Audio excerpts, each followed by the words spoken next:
Pain heals. Chicks dig scars. Glory lasts forever. Welcome back to the channel. Thank you so much for being here. Appreciate all your support. Hope you're having a fantastic day. We will shout out to the 19. Yo, we have some Rebecca Lobo. Now, look, I'm going to put this up front because I know a lot of people love to take something out of context, or they'll make a comment about something I said here when it's something I've addressed many times in the past. I like Rebecca Lobo. I think Rebecca Lobo is very good at her job. Okay. I can see her doing NBA. I'd much rather have Rebecca Lobo doing the NBA finals than Doris Burke. Okay.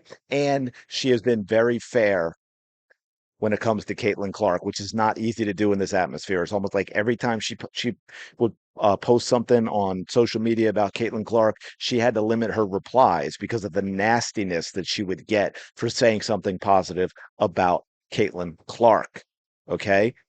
However, that doesn't mean there aren't times where I'm going to disagree with her or be critical of her. And I think this is one of those times. And I think that it is a big enough issue that it is worth talking about because I had to play this about 6 or 7 times to make sure I was hearing this right, to check around and be like, yo, is AI gotten this good? Am I getting punked? Is this really not Rebecca Lobo saying this nonsense? No, no, no, no, no. It's Rebecca Lobo saying this nonsense. So we're going to take a listen. Now, there are a couple different things. This is about a minute long. I'm going to stop it about halfway through because she kind of shifts gears. There's like two distinct topics that I want to address, both of them. But this first one absolutely blows my mind. Well, I think you have to look at things a little bit holistically. I think Caitlin Clark is a really hard player to officiate, much like Diana Taurasi was throughout the course of her career, for a couple of reasons. Caitlin Clark regularly gets picked up in the full court. She also gets blitzed more over the course of her career than any player in WNBA history or in that period of time. And she also creates some contact herself on the offensive end of the floor. She is very difficult to officiate because of all of the contact that's happening around her all of the time. Okay, she's about to shift gears.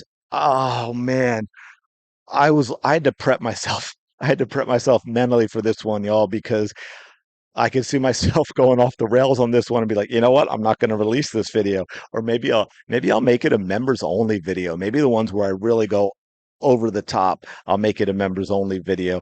But while this is slightly different, what it reminds me of, and a couple of people have contacted me about doing videos on this stuff, and it's a great example of how narratives happen in media, okay, on everything. We had Stephen A. Smith, right? I did a video on that where Stephen A. Smith talked about how Caitlyn deserved this happening to her. Dan, what's his name? Dakich, did I say that right? At Outkick, who got, butthurt about the Caitlin Clark Time interview, and he's kind of been on her case since then.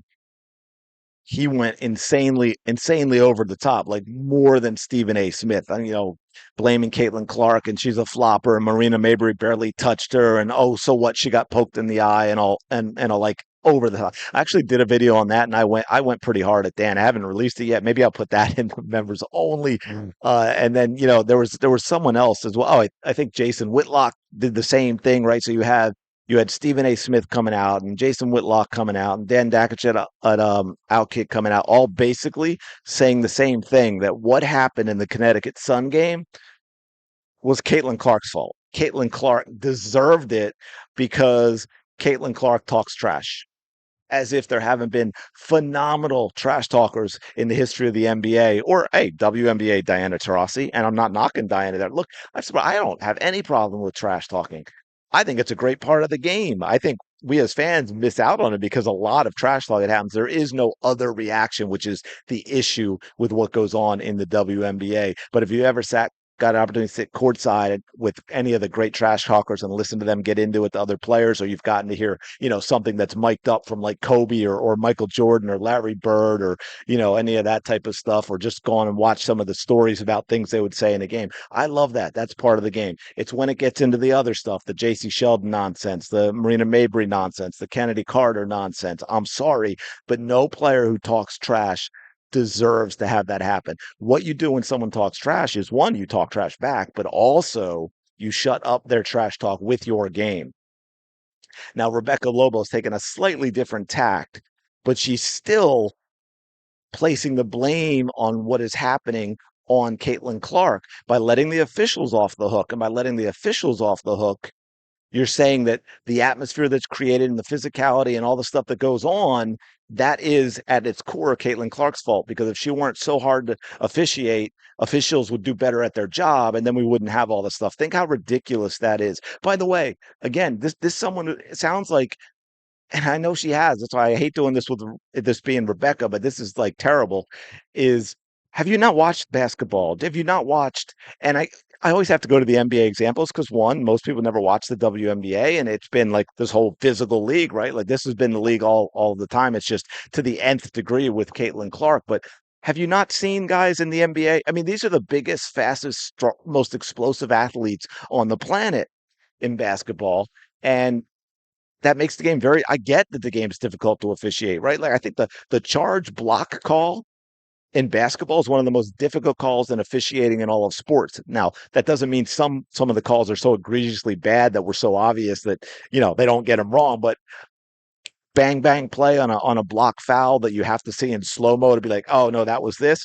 I excuse those calls. It's all the other nonsense, right? It's how they handle Marina Mabrey, who is it's there is no clearer example of a player that should be ejected from a game, and the officials didn't do it, right? I talked about that in another video. I won't go through the whole, having control of the game nonsense, but lots of players throughout history in basketball have been guarded full court. Lots of players have been double teamed. If you watch the NBA, and this goes all the way back, you can go all the way back. Hell, Michael Jordan's epic game winner against the Utah Jazz in the finals. People to this day still talk about how he pushed off with, and I don't think he did, but they talk about how he pushed off with his opposite arm to get free. That arm, opposite arm, that create a little space. Look at SGA right now. That has been part of the game forever. Did the officials always call it right? Well, no, but that is nothing new to Caitlin Clark, and clearly that has nothing to do with all of the cheap shots we're saying, the eye pokes and the Marina Mabrey stuff. And to that point, I'd like to add this as well. I've played a lot of thousands of hours of basketball, right? Like whether it's actual league basketball or it's just pickup basketball, but competitive basketball. I've been smacked in the face a few times, like elbows or an invert. Now, I have never, because since it's been happening to Caitlin Clark, they like to talk about, oh, it's basketball. People get poked in the eye. Never, never, ever got poked in the eye. I was talking to some of my friends that played basketball their lives, never poked in the eye. I'm not saying it doesn't happen. Of course it does. But because of the way it's been done to Caitlin Clark, they want to act like it's some common occurrence. Can y'all name the other eye pokes? Can you name a single fever, and since you've been watching since Caitlin Clark joined the league, that has been poked in the eye? How about multiple times? Yes, that's what I thought. So I'm sorry, but this is a really bad take by Rebecca Lobo to let the really piss poor officiating off the hook simply because Caitlin Clark is a good basketball player. It's unacceptable, Rebecca. And all you're doing is you're making things worse for the league. You're making things worse for Caitlin Clark by saying, "Oh, well, you know what? If she wouldn't play so well, the officials would have an easier job." That's what Rebecca's saying. But anyway, this is so much longer than I thought it would be. Let's get to the next part. That being said, I was in contact with a number of WNBA coaches yesterday about this topic of the officiating in the WNBA, and all of them said it needs to get better. Specifically, the consistency, not only from one game to the next, but the consistency within a game. One coach told me, we tell our players to be as physical as they can possibly be for 40 minutes because we know for 38 of them, they're pretty much going to get away with it. So I think everybody would like to see a tighter whistle and a little bit more freedom of movement. Yeah. Wow, that is crazy. Did you hear that?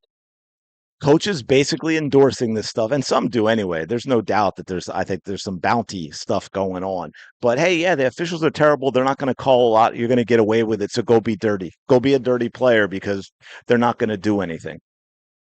Man, that is terrible. And when it's kind of interesting when you hear that take because until Caitlin Clark, well, with Caitlin Clark, with all this stuff happening to her, we kept hearing how it's a physical league, it's a physical league, it's a physical league. Now they're talking about this around the league and how it gets to better be better. One last thing I want to address on that is people talk about the officials and what they get paid. Look, is it a ton of money? No. The officials on the upper end, they talk about like 50,000 for. Don't forget the season's less than half a year. You look at what the average American gets on a real job, it's not terrible money. And on top of that, I will let you know with this. I thinking back to like my high school days. The officiating, my high school games, the officiating overall was better than what I see in the WNBA. And don't say, oh, well, these are world-class athletes in the W. It's harder.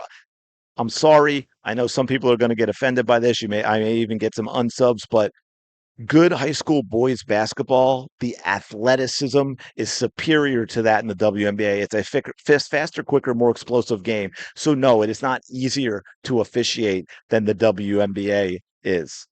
All right. That is just truth about the officiating. But it's clearly obvious too, then what I think from this is it's coming from the league is what I'm trying to get to. Like I refuse to believe that these officials are so incompetent that they're worse than the high school officials that I grew up with, which means they're getting directive from the league about how rules should be interpreted and how they should actually be put into play, how they should actually be called, how they should actually be applied when it comes to the game. That's a problem, folks. Anyway, let me know your thoughts in the comments below. Let me know. You can agree with Rebecca too. You can disagree. That's cool. I love that. We can have respectful debate, which, by the way, shout out to 99% of you. That's what we have in the comments of my channel here, which I think is amazing, especially when I look at the rest of the internet. So shout out to all of you, the 19. I'm going to leave it there. Smash the like button, subscribe to the channel. Go have the day you deserve. You know the drill. I will talk to you later.